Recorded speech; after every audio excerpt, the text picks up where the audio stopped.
এলাকায় আসছে কালকে ঢাকা থেকে রওনা দিচ্ছে আজকে সকালে সর্বশেষে বসছে আপনারা জানেন তো আমাদের নেতা নুরুল ইসলাম রহমান ভাইকে ধানের শীষের প্রার্থী হিসাবে বেগম খালেদা জিয়া এবং তারেক রহমান আমাদের এলাকায় পাঠাইছে ওনাকে আমাদের সর্বোচ্চ ভোট দিতে ভোট দিবেন আপনারা কিসে ধানের শীষে আমরা ভোট দেব সবাই ঠিক আছে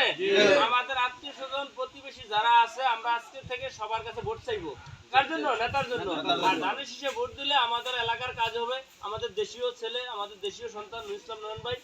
তিনি আমাদের যে সকল কর্মকাণ্ডগুলো যে সকল কাজগুলো অসমাপ্ত আছে এই কাজগুলো আমরা সমাপ্ত করব ঠিক আছে রাস্তাঘাট কালভার্ট পুল যেখানে যা লাগবে আমরা নেতার কাছে চাইবো ঠিক আছে সেজন্য আমরা ধানের শীষে ভোট দেব ঠিক আছে আমরা ভোট দেব কিসে সবাই ধানের শীষে ভোট দিব তো ইনশাআল্লাহ সবাই নয়ন ভাইয়ের জন্য দোয়া করবেন আর বাড়িতে যায় মা বোনদেরকে বলবেন যে ধানের শীষে ভোট দেওয়ার জন্য ঠিক আছে ঠিক আছে আর খালেদা জিয়া অসুস্থ তার জন্য দোয়া করবেন তিনি আমাদের মায়ের মতন তার তিনি যেন সুস্থ হয়ে অতি দ্রুত আমাদের মাঝে আসতে পারে সেই জন্য দোয়া করবেন ঠিক আছে ইনশাআল্লাহ আসসালামু আলাইকুম